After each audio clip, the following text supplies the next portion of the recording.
Commenting. Hello and welcome to today's Friday Facebook Live. Today we are talking all about branding, #branding. So a lot of people don't really understand fully what branding is. They think branding is a logo, but a branding for a business is so much more than that. There was a recent article that I was reading on entrepreneur.com actually, which was talking about how they surveyed customers of small to medium businesses, and 50% of the people surveyed said that they would be more likely to stay loyal to a brand if they had a really good branding and they had a brand and an ethos that they could identify with. So especially in today's day and age where everything's online and your business is all over the place, it is really, really important to have a brand and to be consistent in that branding. So fortunately, we are joined by two branding gurus today who are going to explain to us why branding matters and what branding is and how you go about getting a good brand. So first of all, Laura, what's your name and where do you come from? Hi, Rach. So I'm Laura Weldon from Studio LWD. We're a creative agency and we specialise in branding. So that's obviously why you've got me down here today. Yeah, brilliant. Thank you for joining us. And Simon Daly, who are you? I'm Simon Daly. I'm the founder guy of GrowTraffic. Some of this is my fault. I have been a marketer for 20 years, or thereabouts 2 decades, I would say. I have been a brand manager of a number of businesses, and obviously I've headed up marketing teams as well. And worked with loads of different clients to help them with the branding over the years. Okay. Another question that you were going to ask, Rachel. Yeah, I was just explaining before we came on. I said Simon Daly always answers the next question that I'm going to ask in the first question. So you told. Exactly. But also, it may surprise you, for those of you who watch us regularly, the backup Wi-Fi is as good as it always is. So apologies for Daly's Wi-Fi. So we shall go back to that question then. Laura, what's your branding experience? So my branding experience, thank you. So I've been in the industry for 15 years now. So I've worked with the likes of Rebranded Virgin Australia. So I used to live out in Sydney. Why I came back to England, I don't know. Rebranded Virgin Australia, so that was a huge one. And now we work with a range of clients, from kind of global clients through to small boutique clients that we, bring that knowledge through and use that for them. So over 15 years. Started off in agencies in Manchester, so worked with some big agencies, some small agencies, and then used that knowledge to set up on my own and start Studio LWD. Brilliant, thank you very much. And yeah, we have worked on a few kind of cross clients now, haven't we? So I know firsthand how excellent your work is. So yeah, Daly, do you want to tell us a little bit more about your experience, or did you cover it? No. All right, I'll tell you a little bit more. Why not? So I have been. Let's see, where to start? Everything all through my career, I've been working on bits of branding projects.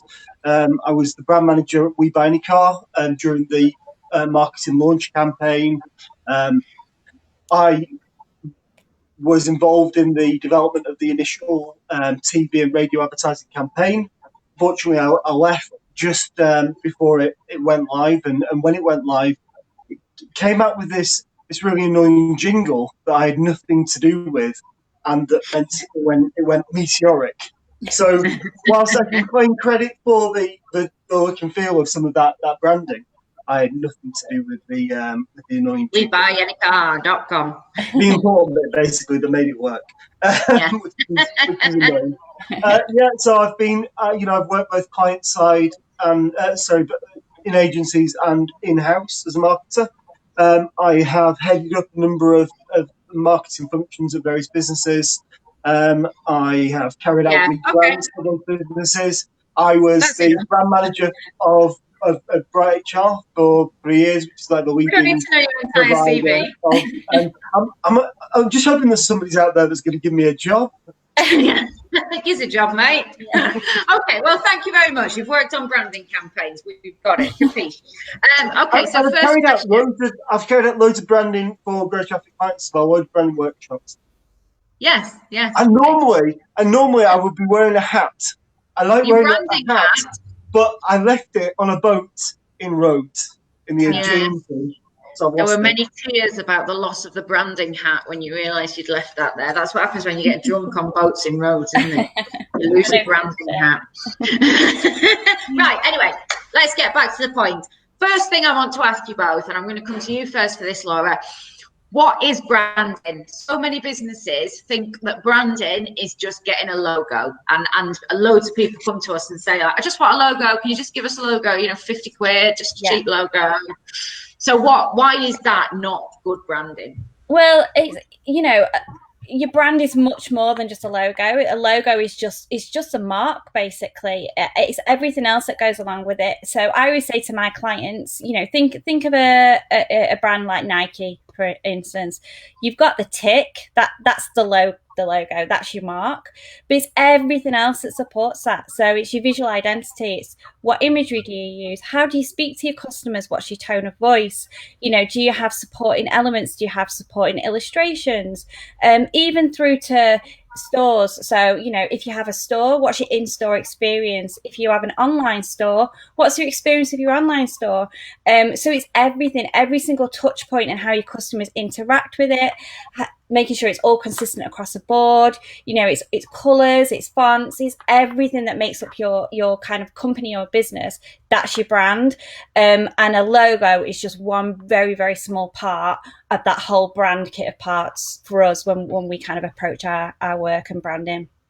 Yeah, I mean, you get a brand pack. Any small business who has employed a graphic designer or a branding expert to do them a brand, you get given a brand Bible, and it is I mean, now they're digital documents, aren't they? But they are thick pieces of kit. Yeah. It comes down to, as you say, all sorts of the font that you use in your letters. How do you style your letters, your letterheads? How do you write an envelope? How do you do a blog post? How do you do a social media post? Literally anything that you put out needs to be determined by your brand. Yeah, and it can sound daunting at first, but once you've nailed that and once you know what that is, it makes your life so much easier.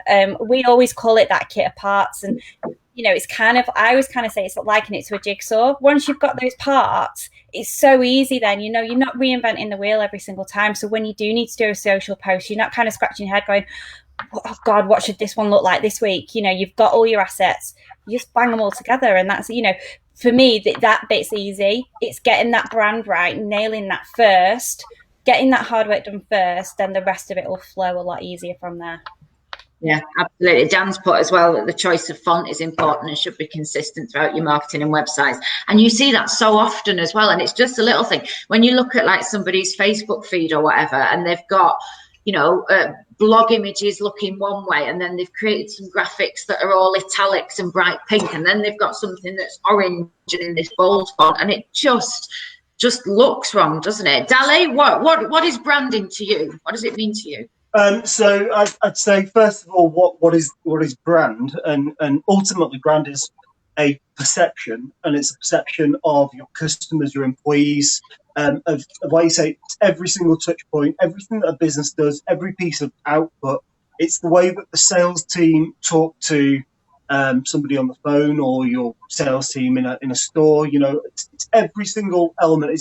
It's down to kind of employee branding as well. How do your HR letters? What's the tone of them? How do they go out to the team? And so that's kind of brand in general. Branding is the process. Brand management is the process of pulling all those different data points together and forming something out of those that makes sense and provides some guidelines and the toolkit that you mentioned a second ago. So it's everything, and it's about producing. And I hate the word. You probably all know that I hate the word consistency in branding, and that because I believe that a brand should grow and evolve and really reflect the business, and ultimately a business is it's not some of its parts. It's greater than the sum of its parts, but a big part of that is generally the people within the business, and what they do, what their beliefs are, and how they push that brand and business forward.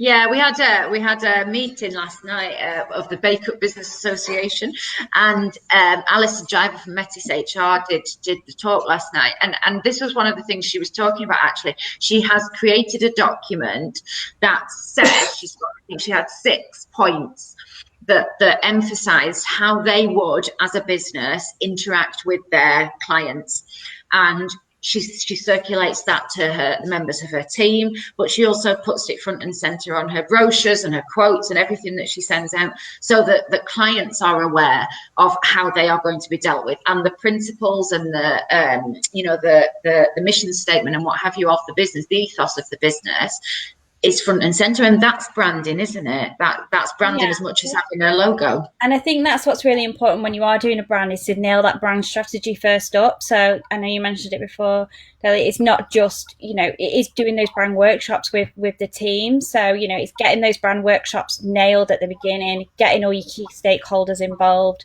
making sure they're all on board. So when you are doing sort of like tone of voice pieces, it's not just about written copy on a website.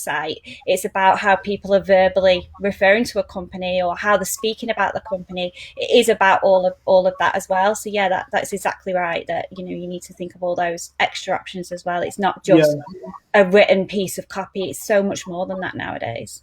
Right from the beginning. So generally the way that I would approach it is to do a load of desk research. I'd be looking at the competitors in the market, looking at the potential customers, thinking about the products and services, thinking about the features and benefits of the product services, the USPs involved in those, and slowly but surely layering up a picture. I've got my own brand framework that I've been using for the past probably 8 years now.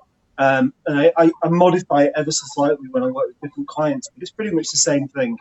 And it helps us get to that kind of vision, the mission of a business, the vision of the business, who the customers are, what the brand pillars are going to be within, and that's before you've even thought about what the visual elements are. Well, we are going to come on to kind of where businesses should start with putting this together. But before we get to next question, it's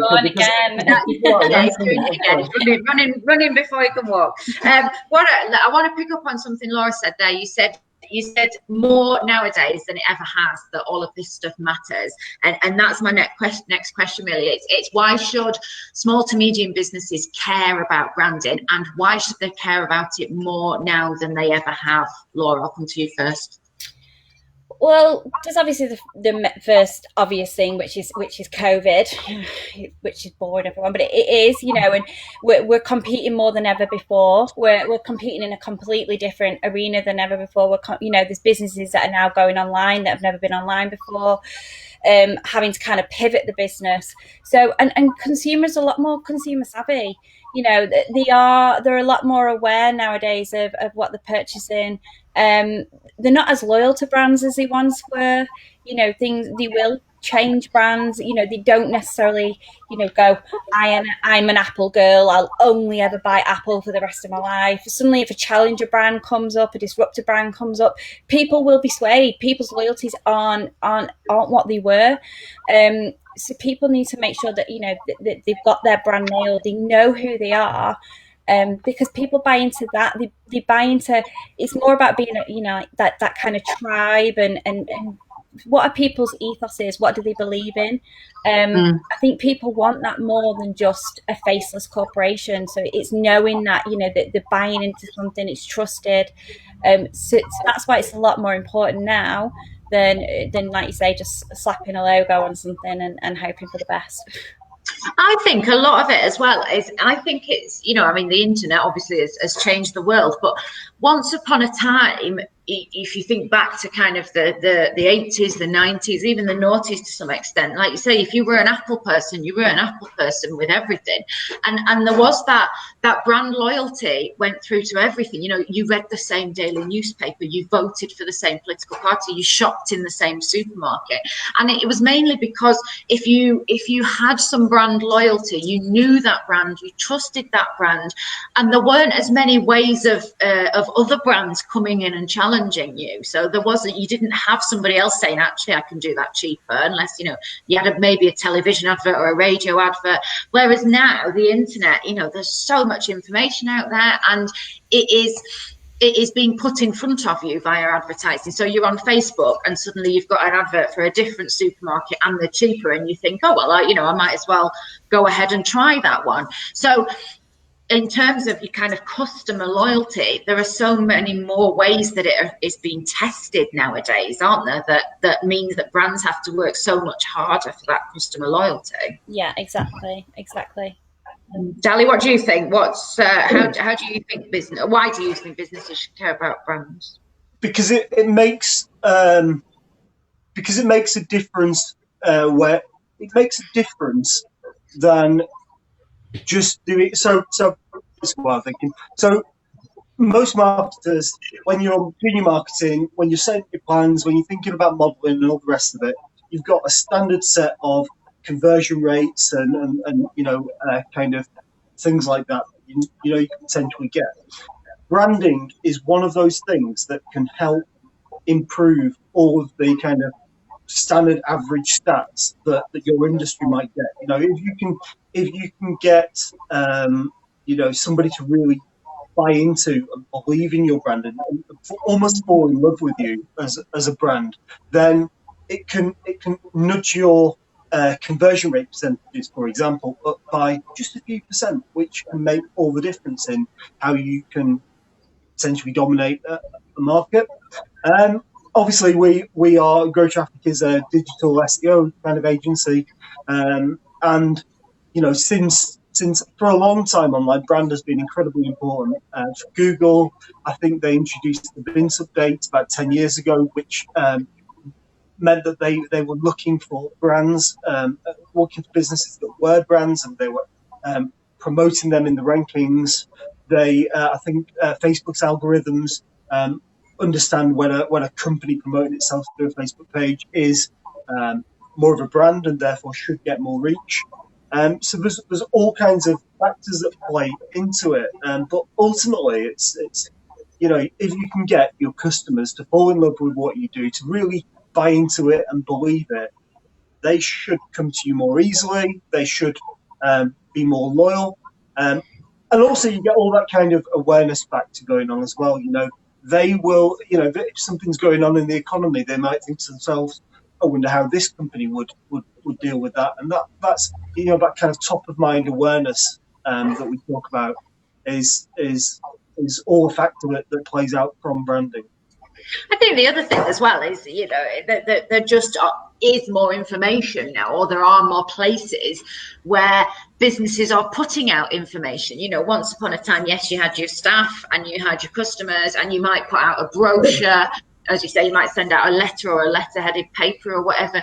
Nowadays, you know, people are doing email newsletters, and they're doing social media, and they're blogging, and they've got a website, and there are so many more places where branding is important and where they are having those conversations with their customers.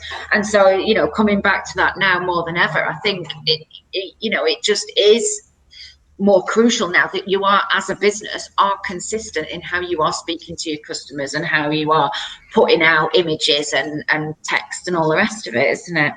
Okay, so we've talked about why businesses should care about it.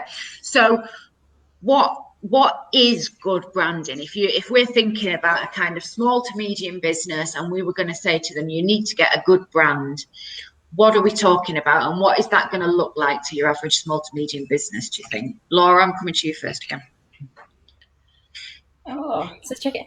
Well, I think it's subjective, isn't it? So what is a good brand or what is a bad brand? But a brand, like we said, it's First thing you need to do, either on a big scale or a small scale, is exactly as Daly said. We do the exact same. So it's doing that desk research. So either if you're doing that through a third party, like ourselves or like yourselves, or doing that yourself, it's making sure you're doing that research.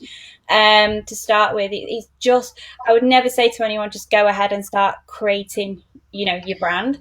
Making sure you really need to make sure you're nailing down your target customer. So make sure you nail that target customer and know who you're talking to. Is that, if we were talking, so if we're going to be advising a small to medium business now on where they would start, is that the first place you would start? 100%. Work out who your customer is. 100%, yeah. Because if you don't know who your customer is, and so for argument's sake, I've worked with a client before in the past, and I've designed something, and they were they're a massive Man United fan, which my husband also is, if you can see the signed shirt in the background. And we did something like in a pale blue, and it was like, it's Man City colour, we can't have that. And it's like, but we could then bring it back. It relates to the target audience, and this is why you need to do it, and it gives you reason for doing things.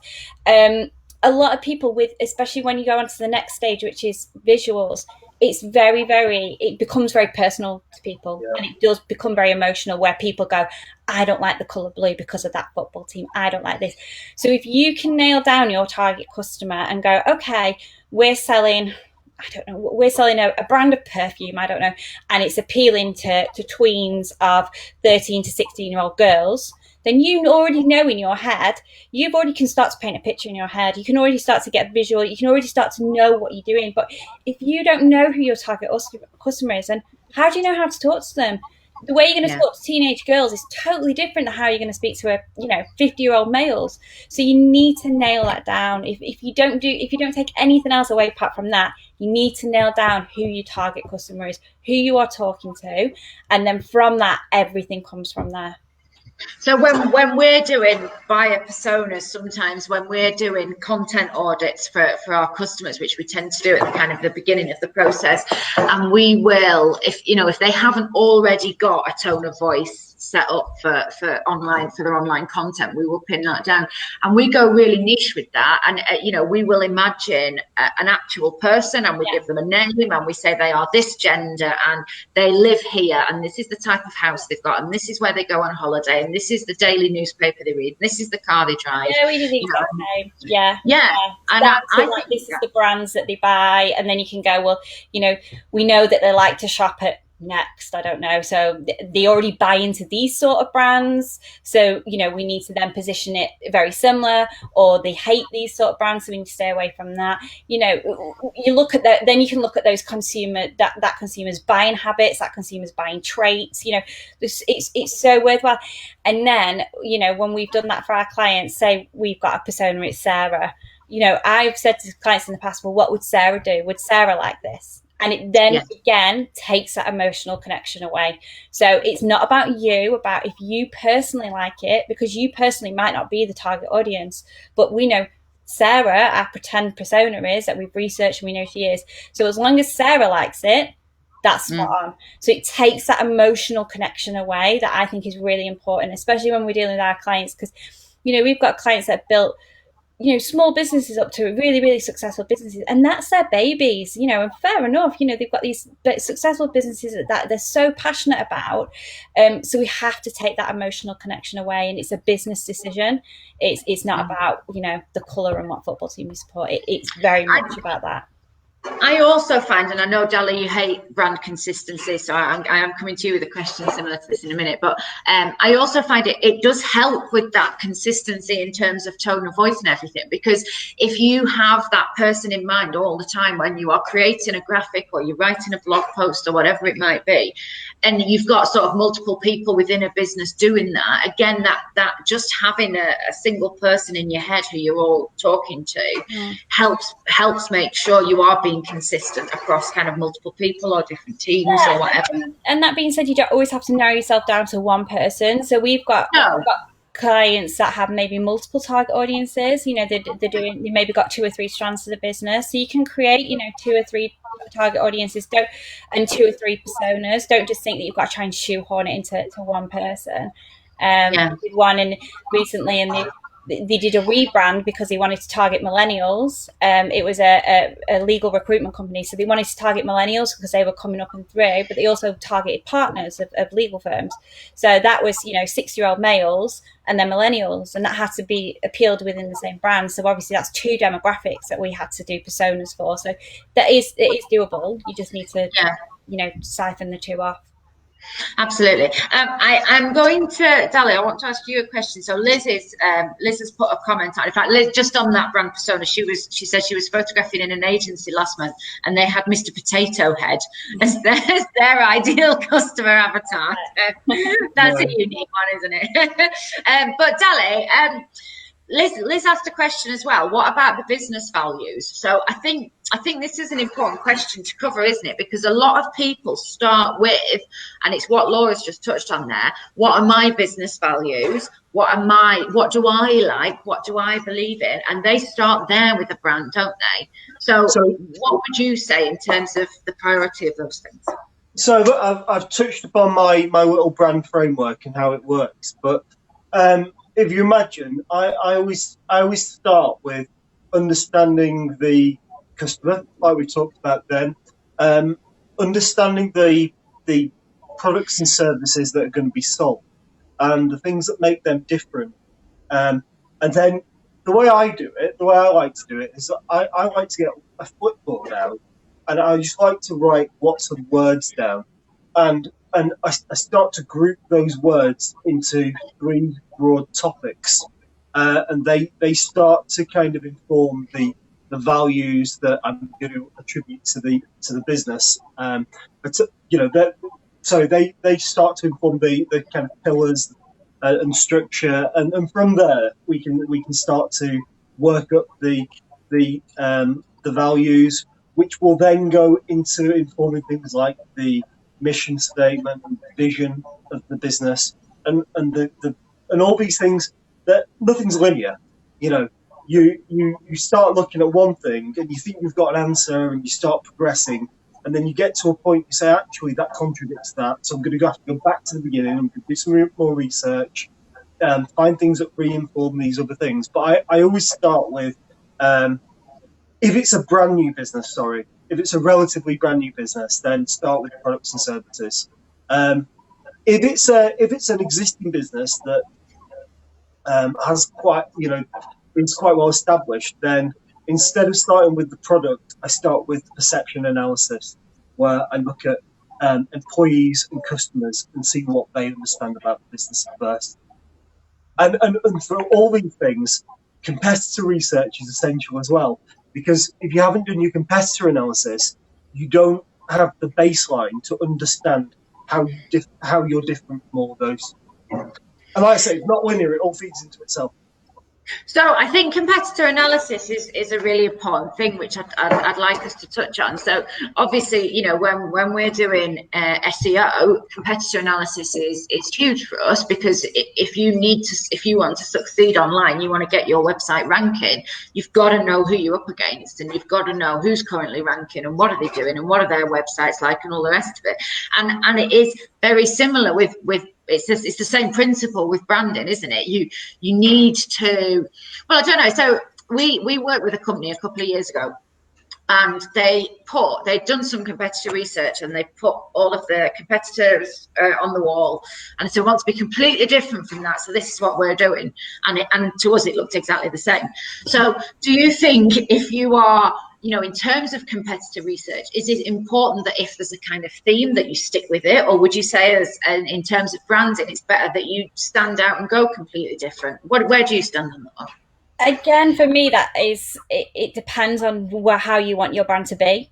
So, if you want to be, say, a challenger brand that's coming in, and you want to come in and just, be a disruptor brand and kind of disrupt the status quo a bit, then yeah, maybe you do want to be different. But you can't, for me, you don't just do things for the sake of doing it. So you don't go, oh, everyone looks like that, so we're going to go the opposite. There might be equity in the fact that they do that. So it's knowing what you want to do with your brand. So that's why we would always do that brand strategy, figuring out. So you would do the competitor research first, do the brand strategy next, and then once you go onto your visuals, that's when you would know then from your brand strategy what sort of brand you want to be. And then it might be, yeah, we do want to kind of be one of them. We want to look, you might be that you're like, we want to look like them because we are a bit smaller than them, and we want to look as big as they do, so we want to look the part. Or we're coming in with a price difference, we're cheaper than all of them, so we totally want to, rock the boat and look totally different. So I would never say you always want to look totally different to the competition, because it all depends on what you're trying to achieve with your brand and what the outcomes are that you want. I think that's the kind of crucial point, isn't it? It's that why 100%. Why are you doing it? Yeah. And that's why you need to nail your brand strategy at first. And there's multiple ways, exactly like Dave was saying with his kind of framework that he uses. We do something very similar. You can do it, you can go into really in depth where, you can do workshops after workshops, and it can be months. Depending on budgets, it could just be as simple as half a day workshop for people with smaller budgets. But you do still need to have that initial little bit of figuring out who you are, figuring out your brand, where you want to be, and it's who you are now, but also where you want to be, because you don't want to create the brand that works now and works for the next 2 years, and then you're in this position in 2 years' time. So you want to really kind of you can't future-proof it as much, but you can future-proof yourself as much as possible. So thinking about where you are and where you want to be also. You have absolutely perfectly segued us into my next question there. So well done, you. No worries. So I want to talk about rebranding versus brand evolution. So, for the uninitiated, a rebrand is where a company completely goes from the brand that they've had for however many years, and they change it completely. And it might not be utterly complete, but they just, they rebrand everything. They get a new logo, they get a new design, they change everything all in one go. If you're a big company, a rebrand can cost you millions and millions of pounds. But then on the other hand, you've got brand evolution, which is, I suppose, just how a brand naturally changes over time. Dali, this is your baby, so I'm going to come to you first. What do you think about rebranding versus brand evolution? Some businesses need to rebrand completely. At some point in every business's life, if you think of the business life cycle, at some point you get to that point where you're dropping off. You need to do something different to revitalize the company. Or what might be the trigger points for a company that decide that they need to rebrand? What do businesses need to look out for? So if you think about that, that's what I'm saying. So if you think about the business life cycle, at a certain point, a business starts to kind of drop off and it's tailing off. And it's at this point that the owners or the managers say to themselves, what are we going to do to revitalize this business? And they might produce new products. But one of the options is a full rebrand, and things often, there's loads of brands out there that have been, or loads of businesses out there where they have been around for 50, 100 years. How is a business that is 100 years old still relevant now? And part of the reason for that is that they've evolved and changed over time, and they, adapted to different trends. And a brand is exactly the same. And sometimes if a brand's just been static for a long time, you find yourself in a position where you think, well, actually, it's time for a big rebrand. The other thing is that sometimes brands were a really good idea at the beginning of a business, but the business adapts and does a lot of new things, and suddenly it has to rebrand because its brand doesn't reflect what it does. The one that stands in my mind actually is 3M, where Lloyd, do you remember what the M stands for? One of them's mining, isn't it? And the key thing is that 3M, became a technology company, but they were still referring to themselves as a mining company. And there's plenty of examples of those types of things out there where businesses just had to rebrand almost completely because they've expanded their product range or the market's changed. A good example as well, BP. If you think about British Petroleum, well, they don't just do petrol, and they're not just British, so they've just shortened it down to BP. also with that is if there's like any negative negative, if there's been negative perceptions, any bad press like that, you need, like BP's great example of that, suddenly rebranding themselves as natural with the flower and with the green and so it's also that if there's been any sort of negative association. Uber did the same, didn't they? The big Wolf Olin's rebrand of Uber, looking at that and how they position themselves after all the trouble that they had. So sometimes it's also if there's any negative perceptions of the brand as well. The Uber rebrand was a bit of a disaster, though, wasn't it? Yeah. I actually know the guy that worked on that as well. Yeah, it's crazy. So, I mean, one of the questions I'm going to ask you later is, have you got any examples of it going wrong? So tell us about Uber. Why did it go wrong? Who asked it? Do you want me to? Yeah, go on. Yeah. Go on then, Uber. What happened with Uber? So Uber came out of the whole sharing economy kind of mentality, and in its very earliest basic form, the idea was that anybody who had a car could give somebody a lift somewhere. They were like Airbnb but for cars, weren't they? Yeah, like Airbnb for cars. But obviously that led to loads of issues. It was unregulated. They were falling out with all kinds of cities and things around the world, and there was rape cases that had happened with vulnerable people in cars and things like that. And they rebranded themselves, and one of the things that they did was they created, I think it was 4 different Uber logos, and they were like a very style. They'd taken versions of, they created this kind of U, and then they flipped it around and messed around with it, and it didn't look like a U anymore. It didn't look like anything. And it was really confusing that they had multiple different logos for different people.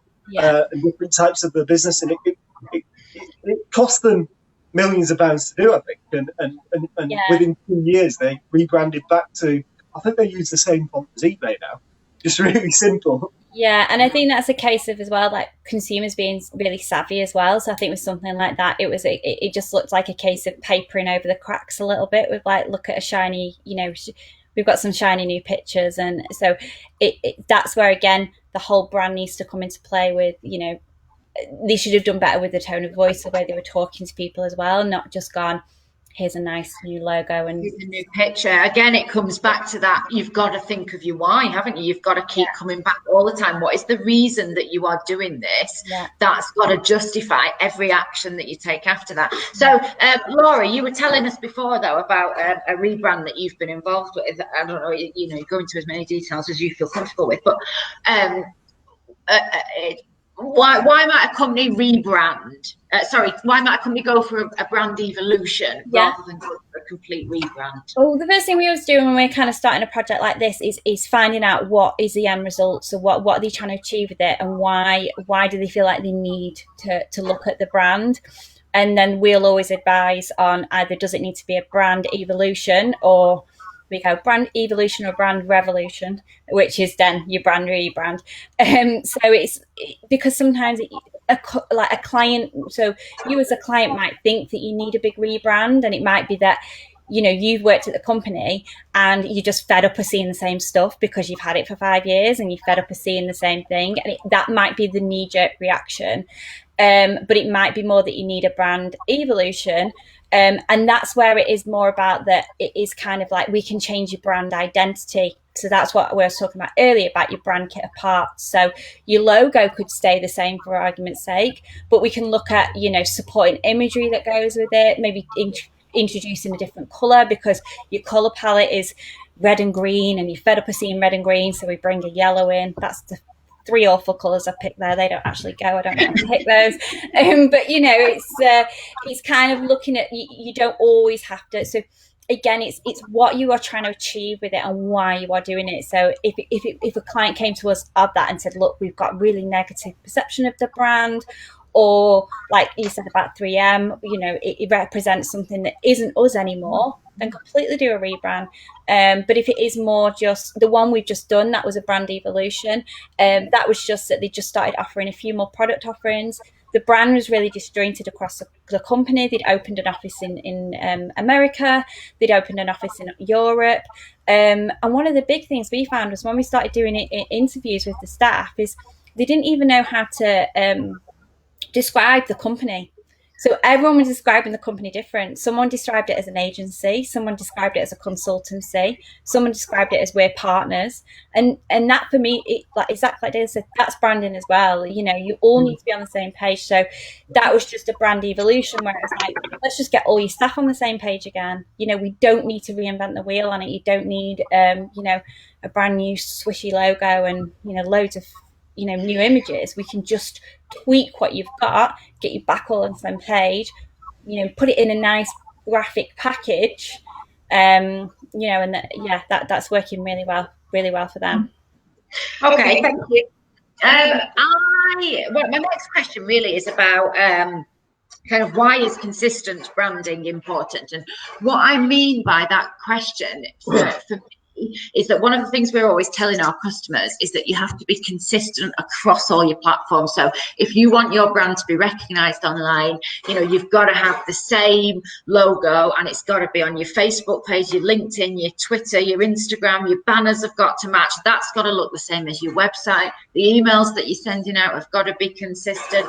Why is it important that businesses do that? And I'll tell you, one of the things that really winds me up is when you see kind of small businesses that I think they are particularly bad at this or good at it.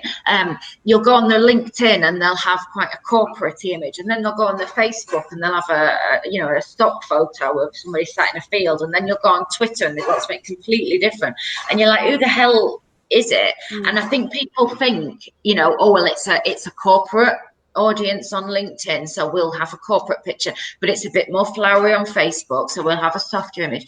Why is that wrong? Why do brands need to have that consistent look and feel across all the platforms? Laura first. Exactly, just like I said before, because your brand is much more than a logo. So it should be to the point where if you're consistent across all touch points, you can take the company name off there, take the company logo off there, and you know that communication or that, you know, that piece is coming from that company because it, you know, it looks like that, it speaks like that. I think the word consistency can be interpreted in different ways, and I have some clients that they feel consistency means that the logo always has to sit top left corner, and it always must, you know, they always must have a red banner at the bottom. You can be consistent, but still have flexibility within a brand, and that's what we really push with our clients. You need to have a flexible brand so that, you know, you exactly what I said before about you getting bored of seeing the same stuff. You know, if you're in a company where you're seeing these pieces of collateral, same things every time, you know, especially nowadays where we need to produce so much content for online and socials, if you're so restricted where a logo has to go here, an image has to go here, every single thing is going to look the same, and it's going to bore you, it's going to bore your audience. So it's having that flexible brand. Being flexible does not mean that you're not consistent, and I think that's a huge thing that people don't understand. You can be consistent and flexible at the same time. I think it's that really fine line, isn't it, between being consistent and being boring. And Dali, I know this is one of the things that you're particularly passionate about, because you are always telling us in GrowTraffic there is a difference between brand consistency and being what do you say? You tell us off for being it all the time. Oh no, yeah, you have to be a brand guardian, not a brand whatever. Oh right, be the brand guardian and not the brand police. Yeah, that's right. And that's one of my little mantras. Because often people say, you know, often when we're doing things in GrowTraffic, people say that's really off-brand. You can't do that. It's really off-brand. But it's not really off-brand. We've taken all the brand elements, we've used it in.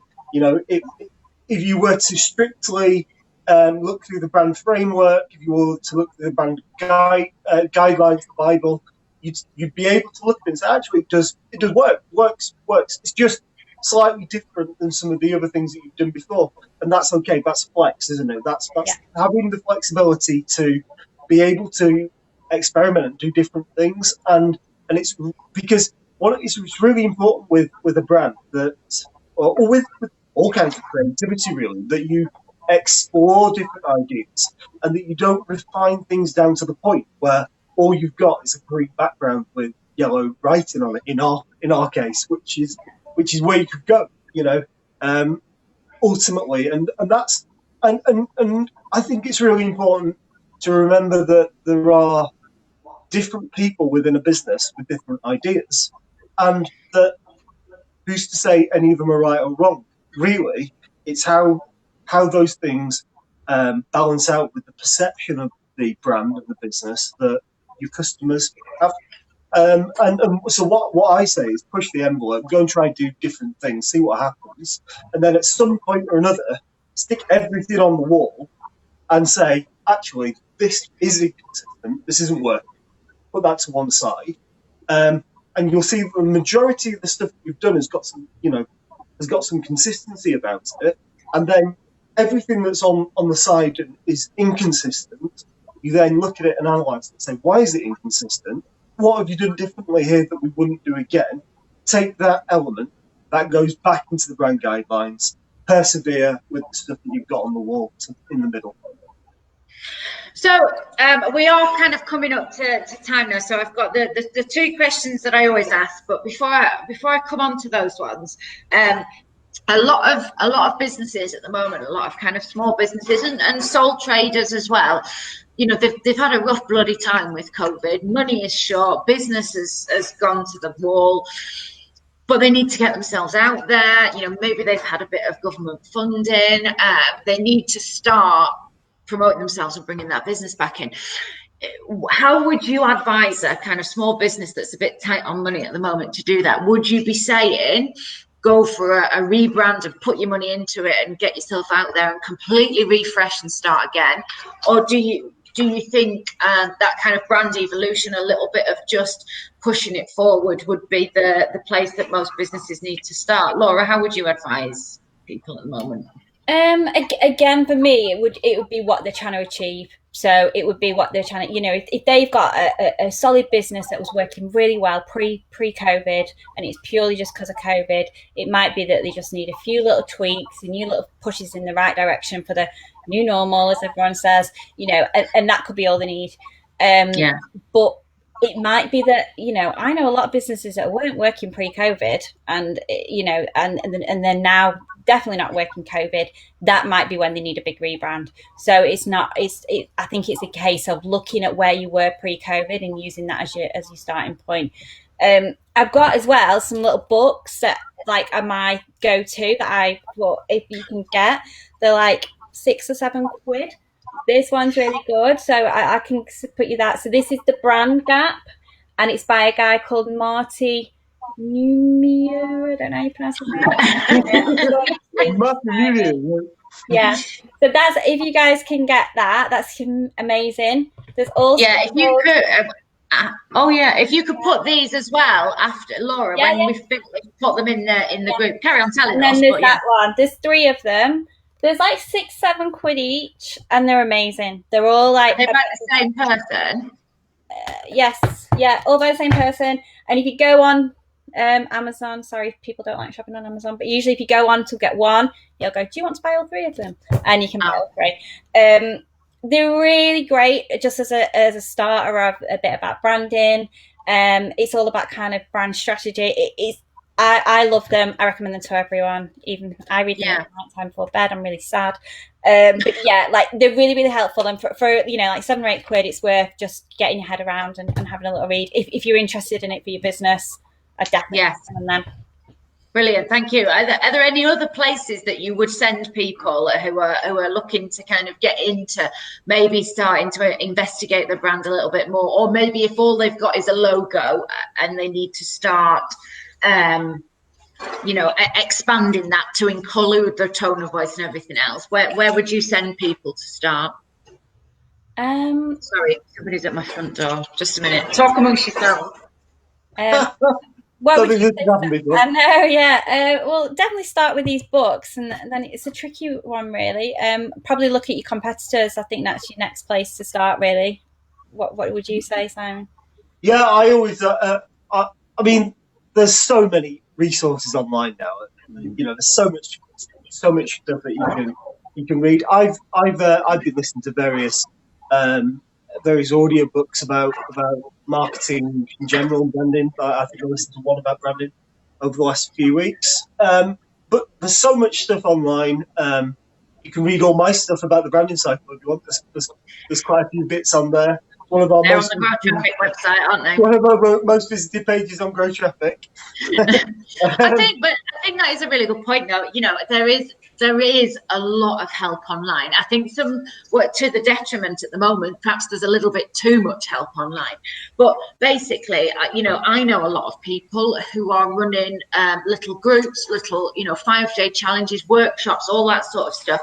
So find somebody who you know, or who is in a group that you know, maybe, you know, Facebook, LinkedIn, what have you, so that you have a little bit of trust with them. But those really simple, you know, 5-step packages, 5-step challenges, they can be just a really good place to start. As Laura said at the beginning, you know, just sit down and think, okay, who is my target audience? You know, what am I trying to sell? What are my products and services? What are the values of my business? And just getting those 3 things down on paper can be the start of pulling together a brand. And at this time when businesses are feeling a little bit like they're floundering, just getting that down on paper can be a really good starting point to enable them to push forward, can't it?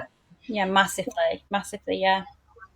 And the other thing, I think, you know, talk to a graphic designer. You know, people have the impression that graphic design is phenomenally expensive, and I think, as you were saying at the beginning, if you're going for those, you know, every few days we're going to have a full day workshop and we're going to sit and go through it, then yeah, that is an expensive process.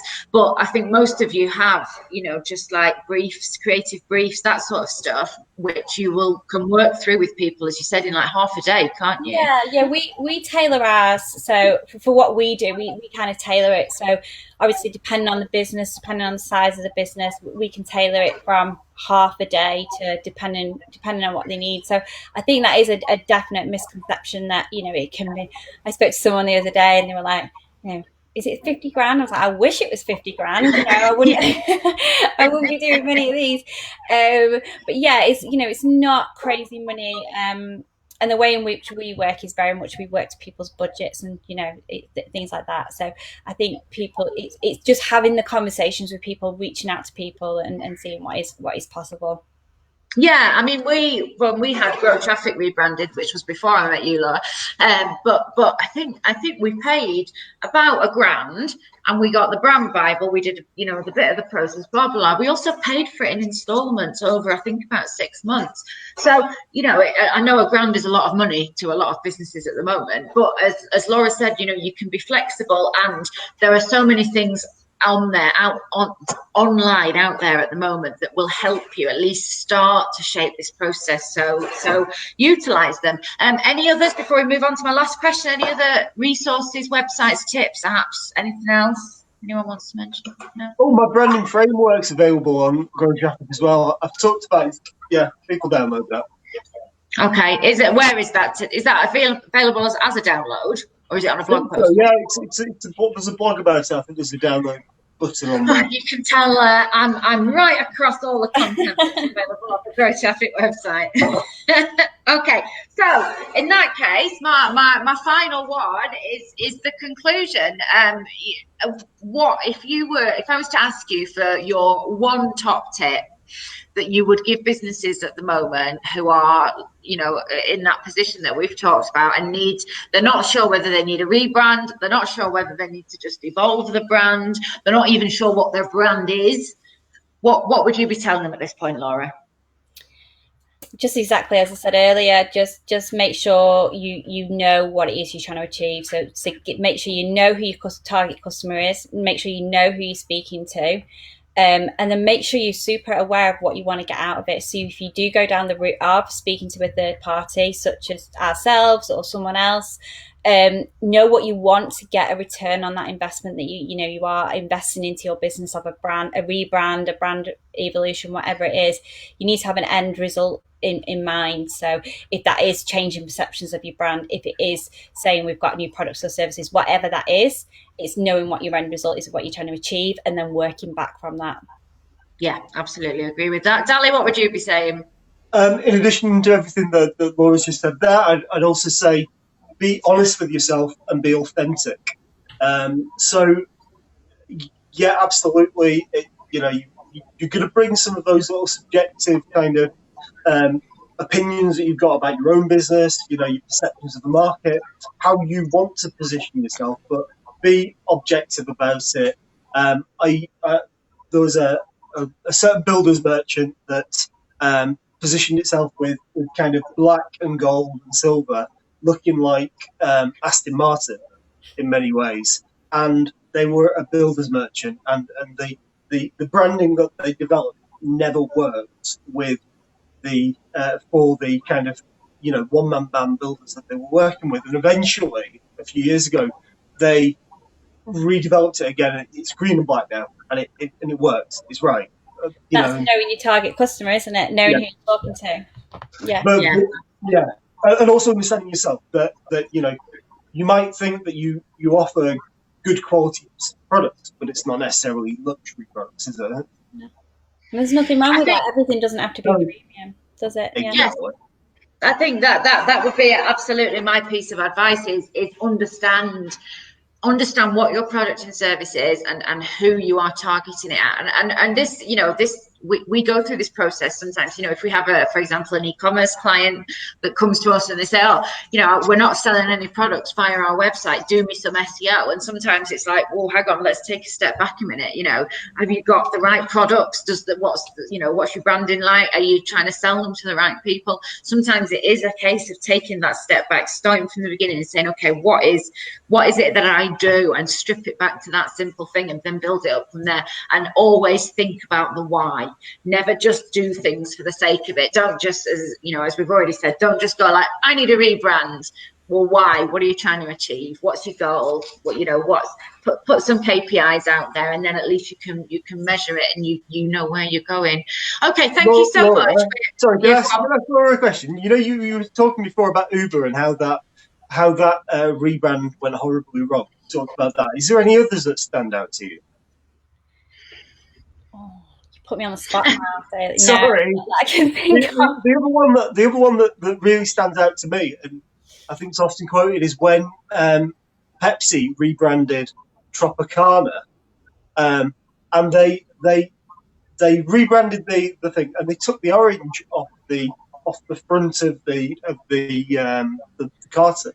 And they lost 100 million pounds in sales, and they eventually reverted back to the original packaging.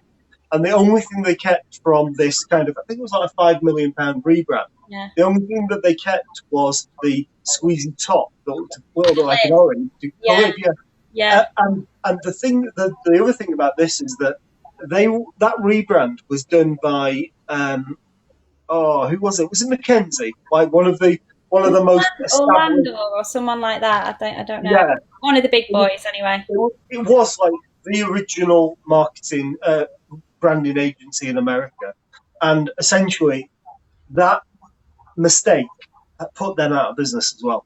So yes. So there you go. Always don't go with the big boys. There you go. Think about it properly as well. Think about it properly. Okay, we are out of time. So thank you so much to both of you for joining us. Thank you especially to Laura. Please put those books, any other recommendations, any other links that you would like, and obviously your contact details. Put them in the comments box afterwards. If anybody watching has a question that they would like to ask Laura or Dali or me, please feel free, put it in. We'll be monitoring the comment box for a while. I've got a question for you, Rachel. Okay. What's your favourite brand?